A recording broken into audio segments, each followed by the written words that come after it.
कैसे हैं आप लोग। अपने YouTube चैनल मना स्टोरीज पर मैं आप सबको वेलकम करती हूँ। आज की इस वीडियो में आप जानेंगे कि हाकिम अजमेर राजा पृथ्वीराज चौहान को किस तरह शहाबुद्दीन गौरी ने इबरतनाक शिकस्त दी। उम्मीद करती हूँ आज की वीडियो आपको पसंद आए। हाकिम अजमेर राजा पृथ्वीराज चौहान मुसलमानों के खिलाफ नफरत और अदावत का इजहार मौका बेमौका करता रहता था। वो इस्लाम के खिलाफ और मुसलमानों के खिलाफ अजीब और गरीब किस्म के इल्जामात लगाता, दशनाम तराजी से काम लेता, मुसलमानों को जुल्म और ईजा पहुंचाने का कोई मौका हाथ से न जाने देता। मुसलमानों को तकलीफ और अजियत देकर उसे खुशी महसूस होती।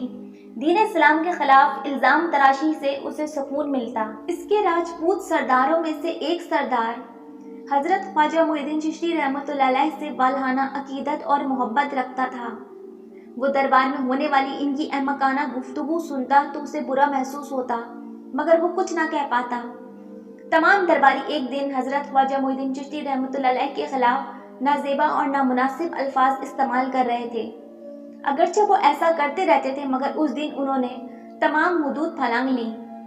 तो उस सरदार से रहा न गया। उसने न सिर्फ दूसरे सरदारों को हजरत ख्वाजा मुइनुद्दीन चिश्ती रहमतुल्लाह अलैह के खिलाफ नाजेबा जबान इस्तेमाल करने से रोका, बल्कि आपकी तारीफ में बोलना शुरू कर दिया। इस पर तमाम सरदार भड़क उठे। सबसे ज्यादा गुस्से का इजहार हाकिम अजमेर पृथ्वीराज चौहान ने किया। वो इस सरदार पर बरस पड़ा और काफी देर नाजेबा जबान इस्तेमाल करने के बाद उसने हुक्म जारी किया कि इस राजपूत सरदार को माजूर किया जाता है। इससे तमाम मराद वापस ली जाती हैं और इसे दरबार से बेइज्जत करके निकाला जाता है। आइंदा इसके साथ अछूतों वाला सुलूक किया जाए और कोई शख्स इससे कलाम ना करे। इस राजपूत सरदार ने बजाय इसके कि वो पृथ्वीराज चौहान से माफी मांगता, उसने अजहद खुदारी का मुजाहरा किया। वो एक शान बेनियाजी के साथ कुर्सी से उठा, दरबारी जुब्बा उतार कर दूर फेंका, शाही दरबार का ताज अपने सर से उतार कर जमीन पर फेंका, उसको पांव से ठोकर मारता हुआ दरबार से निकल गया। वो राजपूत सरदार सीधा हजरत ख्वाजा मुइनुद्दीन चिश्ती रहमतुल्लाह अलैह की खिदमत में हाजिर हुआ। आपको तमाम बात बताई। आपने उसके किरदार और अमल की तारीफ की और पूछा, अब क्या इरादा है। उस राजपूत सरदार ने कहा, मुशर्रफ बाइस्लाम होकर आपके साथ जिंदगी गुजारने का ख्वाहिशमंद हूँ। हजरत ख्वाजा मुइनुद्दीन चिश्ती रहमतुल्लाह अलैह ने उसी राह में उस राजपूत सरदार को कलमा शहादत पढ़ाया और इस तरह वो सरदार आपके इरादतमंदों में शामिल होकर वहीं रहने लगा। दूसरे दिन हजरत ख्वाजा मुइनुद्दीन चिश्ती रहमतुल्लाह अलैह ने उस राजपूत सरदार को अपने पास बुलाया और कहा, इसी लम्हे पृथ्वीराज चौहान के दरबार में जाओ और उससे कहो वो अपने साथियों समेत दायरा इस्लाम में दाखिल हो जाए, वरना उसको जिस कदर मोहलत मिलना थी वो मिल चुकी।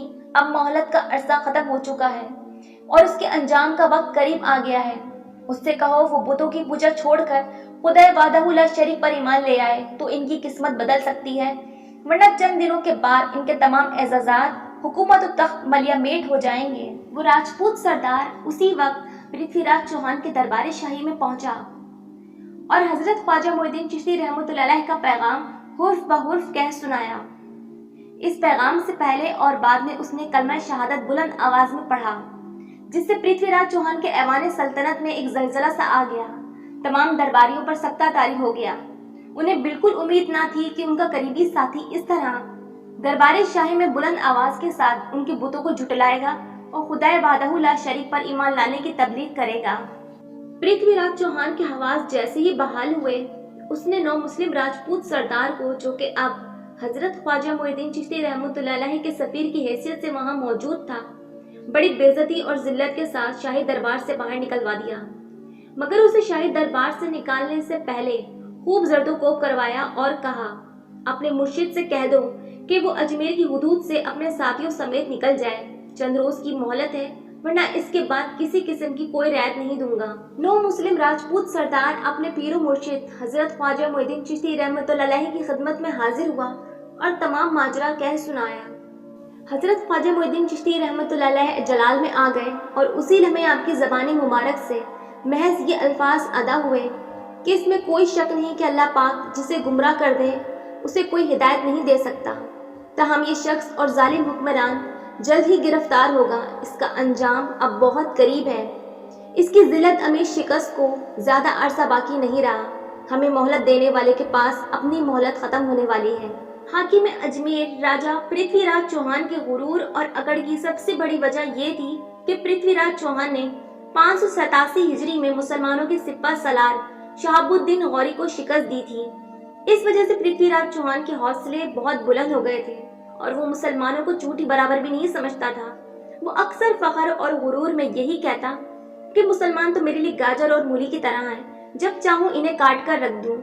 इन गीदड़ों का हम शेरों से क्या मुकाबला। मगर उधर शहाबुद्दीन गौरी ने पृथ्वीराज चौहान से शिकस्त खाने के बाद एक लम्हा भी इस सोच और फिक्र के बगैर नहीं गुजारा कि वो पृथ्वीराज चौहान से अपनी शिकस्त का बदला कैसे ले और कौन सी हिकमत अमली अपनाए। उसके दिलो दिमाग में सिर्फ एक ही सौदा समाया हुआ था कि मुसलमानों को फिर से बढ़तरी दिलाई जाए, और वो अपनी फौज को शब रोज की मेहनत और मुशक्कत से तैयार भी कर रहा था और रब्बे रहमान से इल्तिजा भी कर रहा था कि बेशक वही कादिर व कदीर है, फतह दिलाने वाला और हक को बातिल पर गालिब करने वाला। शहाबुद्दीन गौरी ने तकरीबन 1 साल तक शब रोज की मेहनत और मुशक्कत और जबरदस्त तैयारी के बाद अपने आप को इस काबिल समझा कि वो राजा पृथ्वीराज चौहान को यकीनी तौर पर शिकस्त दे सकता है। इस दौरान शहाबुद्दीन गौरी ने एक ऐसा ख्वाब भी देखा कि एक बुजुर्ग उससे कह रहे हैं कि शहाबुद्दीन, अल्लाह पाक की मदद तुम्हारे साथ है, उठो और अजमेर पर यलगार कर दो, रब ताला तुम्हें फतह से जरूर नवाजेंगे। शहाबुद्दीन गौरी ने जब ये ख्वाब देखा तो उसे अजीब सी फरहत और राहत का एहसास हुआ। उसके चेहरे पर एक चमक और बशाशत वज़ा तौर पर दिखाई देने लगी। उसके करीबी मसाहिबीन ने शहाबुद्दीन गौरी से पूछा, पृथ्वीराज चौहान से शिकस्त खाने के बाद तकरीबन 1 साल होने को है, मगर आज तक आपने न अच्छा खाया, न अच्छा पहना और न ही आपके चेहरे पर ऐसी रौनक दिखाई दी जो कि अब नजर आ रही है। आखिर इसमें कोई तो राज जरूर है। शहाबुद्दीन गौरी ने पहले तो टालने की कोशिश की, मगर मसाहिबीन के अजहद इसरार पर उसने बताया, मेरे ख्वाब में एक बहुत ही मोतबर बुजुर्ग आते हैं और कहते हैं कि शहाबुद्दीन, रब्बे ज़ुल जलाल ने तुझे काफिरों पर फतह अता कर दी है। तुम्हें मुबारक हो कि हिंदुस्तान की अजीम सल्तनत रब्बे कादिर व कदीर ने तुम्हारे नाम कर दी है। मैं उस बुजुर्ग से कुछ पूछने ही वाला होता हूँ कि अचानक मेरी आंख खुल जाती है। मेरी बेदारी पर जो पहली आवाज मेरे कानों में पड़ती है वो मुअज्जिन की होती है, जो मस्जिद में बुलंद आवाज से ऐलान कर रहा होता है कि अल्लाह पाक सबसे बड़े हैं। मैं गवाही देता हूँ कि वादहु ला शरीक के अलावा कोई इबादत के लायक नहीं और मोहम्मद सल्लल्लाहु अलैहि वसल्लम उसके रसूल हैं। तो बहनों और भाइयों, आज की वीडियो बस यहीं तक थी। उम्मीद करती हूँ आपको पसंद आए। अगर आपको पसंद आई है तो उसे लाइक कीजिए, शेयर कीजिए और मेरे इस चैनल को सब्सक्राइब कीजिए। अब मैं आपसे इजाज़त चाहती हूँ। अल्लाह हाफिज़।